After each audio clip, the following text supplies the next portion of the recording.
పూర్తిగా చల్లారిన తర్వాతనే ఎయిటెడ్ జార్లో వేసుకోవాలి. హాయ్ అండి, welcome back to our channel. ఈరోజు వీడియోలో నేను మన ఆంధ్రాలో అందరికీ ఇష్టమైనటువంటి నువ్వుల కారపొడిని చూపిస్తున్నాను. నువ్వుల కారం అంటే బాగా మెత్తగా పంటికి చుట్టుకుంటూ ఉంటుంది కదా, అలా లేకుండా నేను ఈ విధంగా చేసుకున్నాను. చిన్నపిల్లలైనా పెద్ద పిల్లలైనా అందరూ తినొచ్చు దీన్ని. ఎక్కువ స్పైస్ కూడా ఉండదు. నువ్వుల్లో ఎక్కువ కాల్షియం ఉంటుంది కదా, పిల్లలకి కానీ పెద్దలకు కానీ చాలా మంచిది. ఈ నువ్వుల కారపొడి అనేది దోశలోకైనా రైస్లోకైనా చాలా బాగుంటుంది.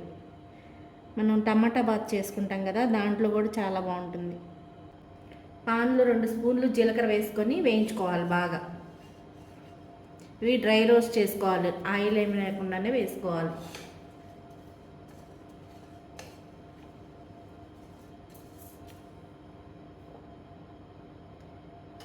ఇవి కొంచెం వేగాక 2 స్పూన్లు ధనియాలు వేసుకోవాలి.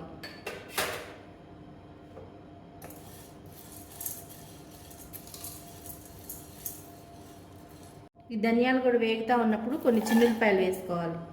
నేనైతే ఒక పాయ మొత్తం వేసుకున్నాను. ఇవి కొంచెం వేడవనివ్వాలి అంతే.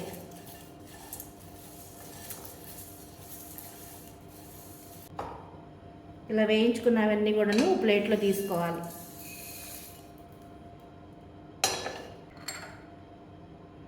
తర్వాత ఇదే పాన్లో 2 స్పూన్లు పచ్చిశనగపప్పు, 2 స్పూన్లు మినపగుళ్ళు వేసుకోవాలి. ఇవి ఆయిల్ ఏం లేకుండానే మంచిగా వేయించేసుకోవాలి.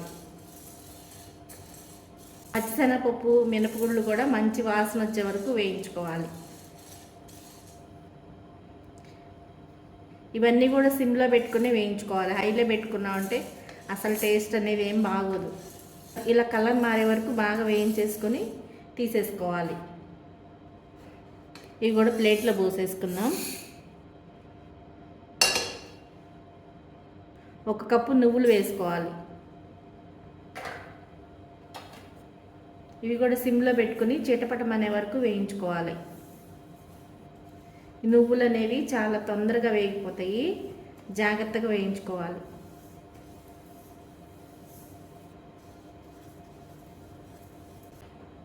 ఇలా వేగాక ప్లేట్లో తీసేసుకోవాలి.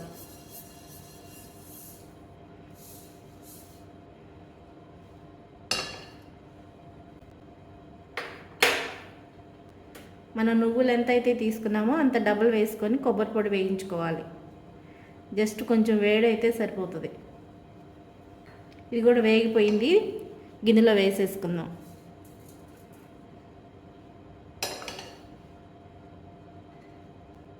ఒక 2 స్పూన్ల వరకు ఆయిల్ వేసుకోవాలి పాన్లో. కడిగి ఆరబెట్టుకున్న కరివేపాకు వేసుకోవాలి.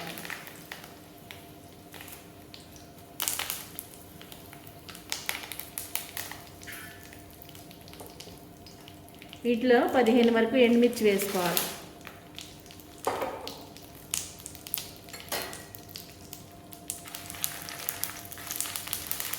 ఈ మిర్చి అనేది బాగా పొంగే వరకు వేయించుకోవాలి. అప్పుడే కారపొడి అనేది టేస్ట్ బాగుంటుంది.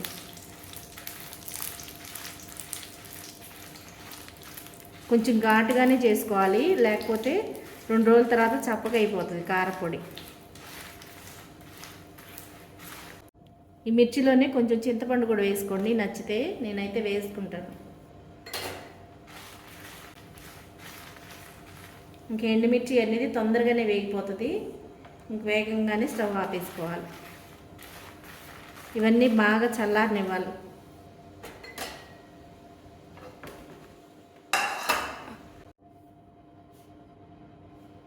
చల్లారిన ఈ పప్పులన్నీ కూడా ముందు గ్రైండ్ చేసుకోవాలి.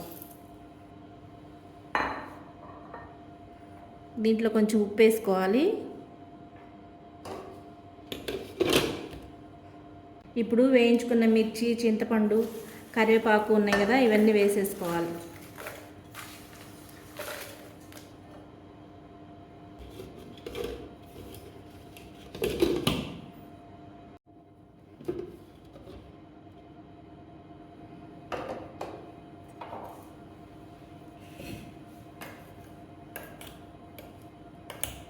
మిక్సీని పల్సిస్తూ ఇలా రవ్వగా గ్రైండ్ చేసుకోవాలి.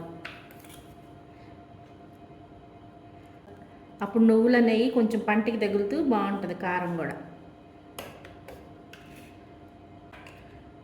చూడండి ఎంత సింపుల్గా రెడీ అయిపోయిందో.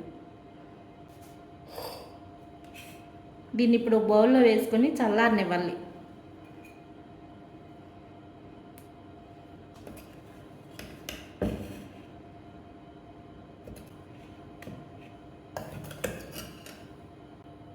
సింపుల్గా నువ్వుల కారపొడి అయితే రెడీ అయిపోయింది.